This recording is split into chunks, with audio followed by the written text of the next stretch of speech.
Hey guys, welcome back to the charity build for Make-A-Wish Foundation. So, I finally got the back wheel sorted out. So after some polishing and some elbow grease, we've got it looking good. So it still needs a little bit of a shine up, but as you can see, it's looking a lot better than the rusty old wheel that we started up with. So what we're going to do is I'm just gonna go over the back wheel because there's a bit to the back wheel, and I think it's worth covering and doing it by itself because it's, as I say, there's a few bits to it that we want to get in the right order. So first up, we've got the bearings in here. So we've got a bearing either side, got the hub in there, and here. So they punch out, standard bearings go in. These have been, I've checked these, they're running fine. They're actually really good condition.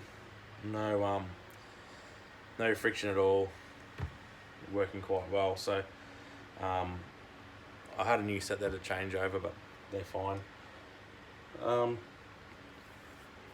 So we'll start on the brake side. So just rest that there. So on the brake side, I've put some new brake pads in. You've got some springs here connected, and then you've got this bar, I suppose, or lever here. As the brake lever moves, it twists, spreads them out, and they bind against the casing in here. What I do is I run a bit of fine sandpaper through here, clean that up, and these pads, you know, are new, so there's no issue there. I've just painted up this side of it, so I've done the satin black on here. I've just painted up this lever arm in sort of a cast iron look, so just to tidy it all up. So that basically will just slide in there. When we fit the wheel, there'll be an arm that goes from here to the swing arm, which will hold it in place so that when the brakes moved, the whole thing doesn't move. That's pretty basic, so we'll get more into that when we put it on the actual bike itself. I'll actually put that away. On this side, we have our Cush rubbers that sit in here. So they sit all the way around. This was a condition of the ones that I pulled off. Worn out. If you can see here, this is a hub carrier, so there's another set of bearings inside in here.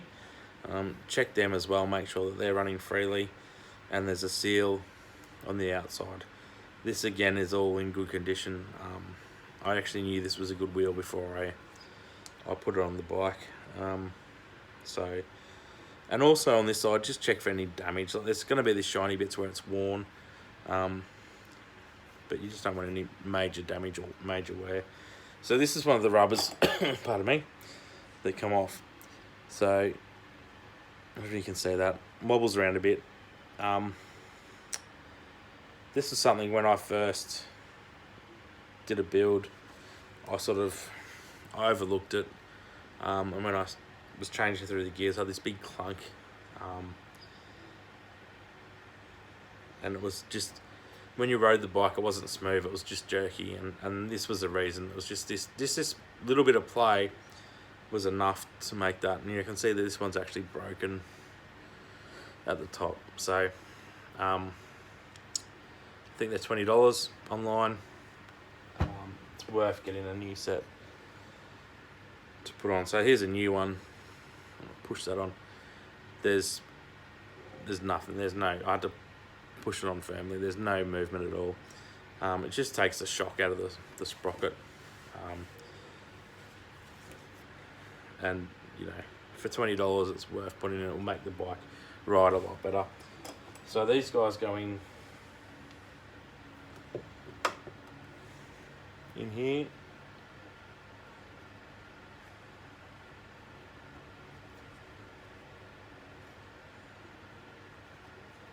They fit in nice and neat. And this sprocket carrier will go in with his lugs. But before I put it in, we're going to chuck the new rear sprocket that was donated by a good friend of mine, Ben, that did the charity ride with us as well. He's donated these two, so a front and rear sprocket. When I did it, I cleaned it up. I painted this in the same satin black, and I've actually painted the nuts as well because I want them to look nice and shiny. So 4 nuts go on there.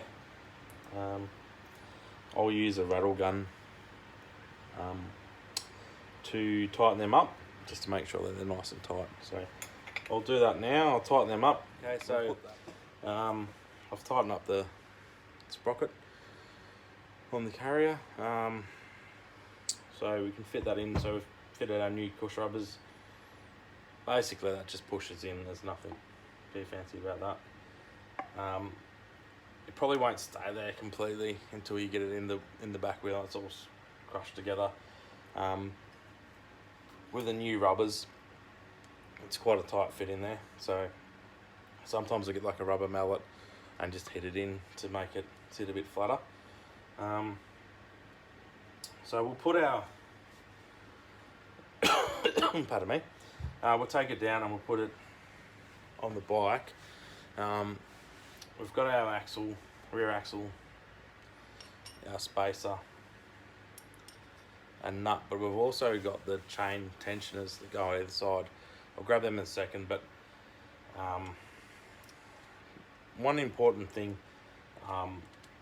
that I was told by Jeff, the old Postie at postiebike.com, is that your nut actually goes on the sprocket side. Okay, so it doesn't go on the other side. I've actually had a bike on a long ride where this is undone, and I've actually nearly lost the back wheel halfway through a ride, or actually towards the end of the ride, which would not have been good at 80 k's an hour. So when you think about it, and when you actually put it on the bike and you put that nut on the other side, it actually makes sense, because if this somewhere a bearing grabs, or the carrier bearing grabs, or something's not square and it grabs on this axle, it will tighten this up if it's on the carrier side, where if it's on the other side, it will loosen it, which is what happened to me.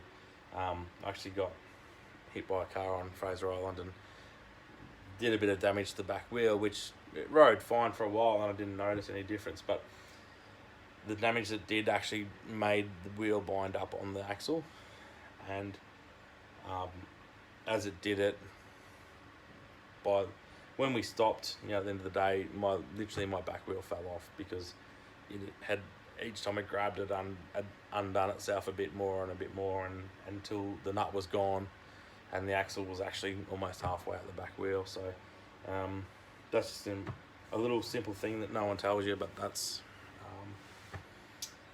pretty important, that you want this on the nut on the side where the carrier is. And okay, so what I've done is I've lifted the wheel up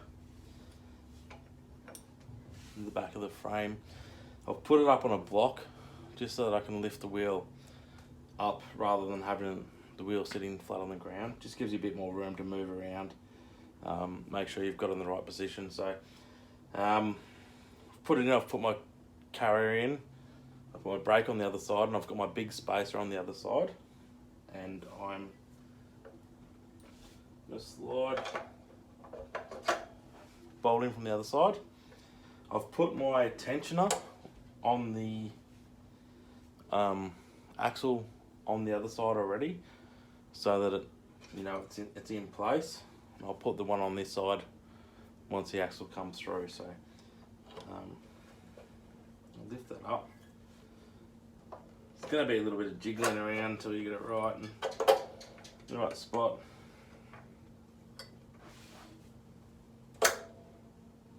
Got that in there, so you can see the axles come through here. Just make sure when the tensioners go through, they go through with this side. See it. This side sits against the swing arm, so it's the bolt basically sits on the outside so it can sit flush up against the swing arm. Do that through there. Put it on. Make sure it's the washers and nuts sit behind the tab on the back of the swing arm.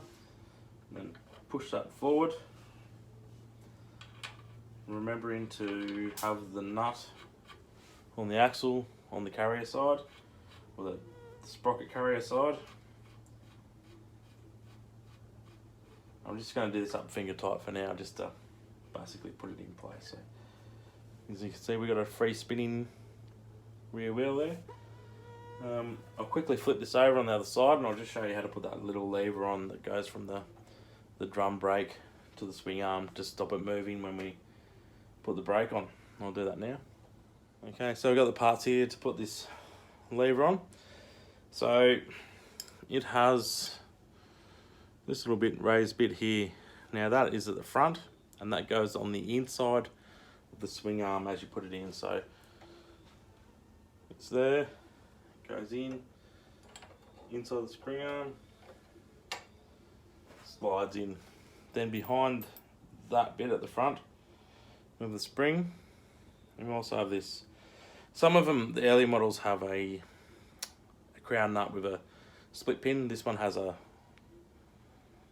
bit of a nylock, sort of a locking nut that goes on it. So put that on. Again, this is just going to be finger tight for now, and just until we get everything sorted out. The only thing when you do that is to make sure that you remember that it's finger tight and it's not going to be forgotten about. So on the brake itself, you have this nut. Okay, it's got this quite a different size shaft or unthreaded section to the threaded section. You'll see why in a sec. So that comes from behind the drum. It sits in a rebated or rebated section behind the brake, so it actually sits in, so you can tighten it up without having to put a spanner on the back of it. And then we have this rubber washer and steel washer that go on the front. So the inside diameter of these actually goes over that non-threaded section, and then the nut pushes it up, just clamps it together. So you put the lever, I don't know if you can see that, and I'll lift the lever up. I'll spin the drum around until the bolt lines up with the lever. Put my finger on the back of it so I don't push it through. Put my rubber washer and nut, rubber washer and steel washer. I'll put my nut on as soon as I find it. Okay, found the missing nut. So the missing nut goes on there. Okay, so this is the rolling chassis or rolling frame. Pretty happy with it so far. It's looking great. We've got good ride height with that rear shock, the upgrade, and we've also got our new redone front forks as well. So I just want to get a tank and front fender on it and we'll see where we end up, but it's looking good. Pretty happy with that. So thanks for watching. I hope you're enjoying it, and I hope it's actually helping some people out. I've got a few comments where people are saying that they're going to do a rebuild on the engine or something similar, and it's helping them out a lot. So I'm really happy with that. Like it's not to, you know,